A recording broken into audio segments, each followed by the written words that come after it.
ప్రజాస్వామ్యంలో ప్రజల చేత ఎన్నికైన ప్రభుత్వాలు ప్రజా వ్యతిరేక నిర్ణయాలు తీసుకోకుండా ప్రజల జీవన ప్రమాణాలు పెంచే విధంగా పరిపాలన చేయడం వాళ్ళ ప్రథమ కర్తవ్యం కావాలి.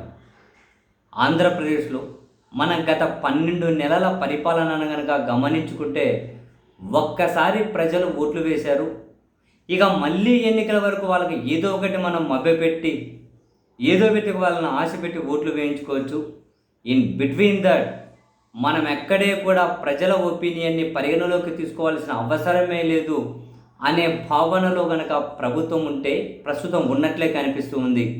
అటువంటి ప్రభుత్వాలు, అటువంటి పాలకులు ప్రజాస్వామ్యానికి ఎంతో ఎంతో ప్రమాదకరం, నో డౌట్ ఇన్ దట్.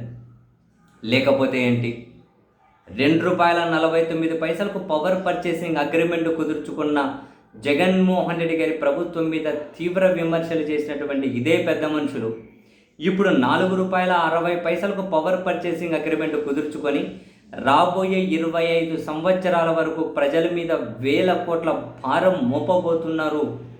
ఆ అగ్రిమెంట్స్ కనిపిస్తూ ఉన్నాయి, ఒప్పందాలు కనిపిస్తూ ఉన్నాయి. ఒక యూనిట్కి ₹4.60 మేము కొంటున్న మాట నిజమేనని చెప్పి పాలకులు అంగీకరిస్తూ ఉన్నారు.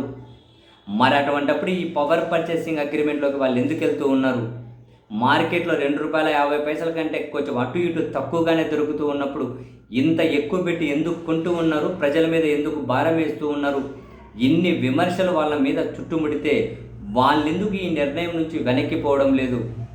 ప్రజలు చైతన్యవంతులు కాదనా? రోడ్ల మీద ఎక్కి నిరసన వ్యక్తం చేసే రోజులు లేవనా? ప్రజలను మభ్యపెట్టేయచ్చనా? ప్రజలు అడగరనే ధైర్యం మరి వేరే ఏం కనిపిస్తూ ఉంది? ప్రజాస్వామ్యబద్ధంగా ఎన్నికైన ఒక ప్రభుత్వానికి ఇంతటి విచ్చలవిడితనం అవసరమా? ఇది ఒక్కటే కాదు, విశాఖపట్నంలో ఊరు పేరు లేని ఉర్సా అనే ఒక దాని కంపెనీ అని కూడా అనకూడదు.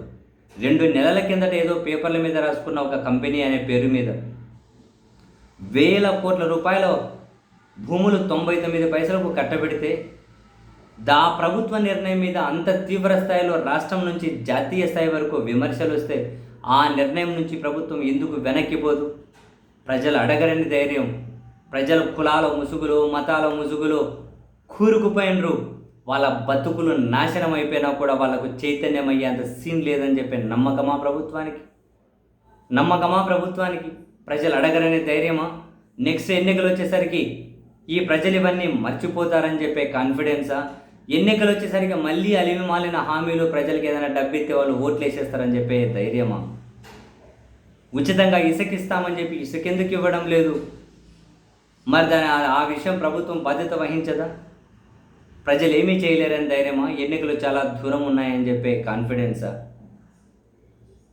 క్షేత్రస్థాయి బళ్ళ దగ్గర, గుళ్ళ దగ్గర, బస్టాండ్ల దగ్గర, పబ్లిక్ ప్లేసుల్లో, ప్రశాంతమైన కాలనీలలో ఎక్కడ చూసినా లిక్కర్ షాపులు రాజ్యమేలుతూ ఉంటే, బెల్ట్ షాపుల్లో ఆ మందు వరదలాగా ప్రవహిస్తూ ఉంటే, మహిళలు, ప్రజలు ఎక్కడికెక్కడ నిరసనలు వ్యక్తం చేస్తూ ఉన్నా మరి లిక్కర్ని కంట్రోల్ చేసే విధంగా బాధ్యత వహించాల్సిన ప్రభుత్వ పెద్దలే లిక్కర్ని ఎందుకు ప్రమోట్ చేస్తూ ఉన్నారు?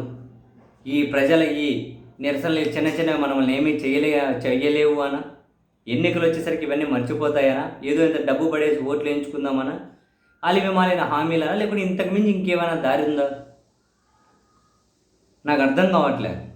ఏ ప్రజా వ్యతిరేక నిర్ణయాన్నైనా మేము వెనక్కి తీసుకుంటున్నాము అని ఈ ప్రభుత్వం చెప్పలేకపోతూ ఉంటే, ఒక ప్రజాస్వామ్యబద్ధంగా ఎన్నికైన ప్రభుత్వం ఇంత అహంకారపూరితంగా వ్యవహరిస్తూ ఉంటే అది రాష్ట్రానికి కానీ, దేశానికి కానీ, ప్రజాస్వామ్యానికి కానీ, సమాజానికి కానీ ఏ విధంగా మంచిది అని ప్రతి ప్రజా వ్యతిరేక నిర్ణయాన్ని కూడా గుడ్డిగా మద్దతిస్తున్న ప్రతి ఒక్క పౌరుడు కూడా డెఫినెట్లీ వాళ్ళు సమాధానం చెప్పుకోవాలి.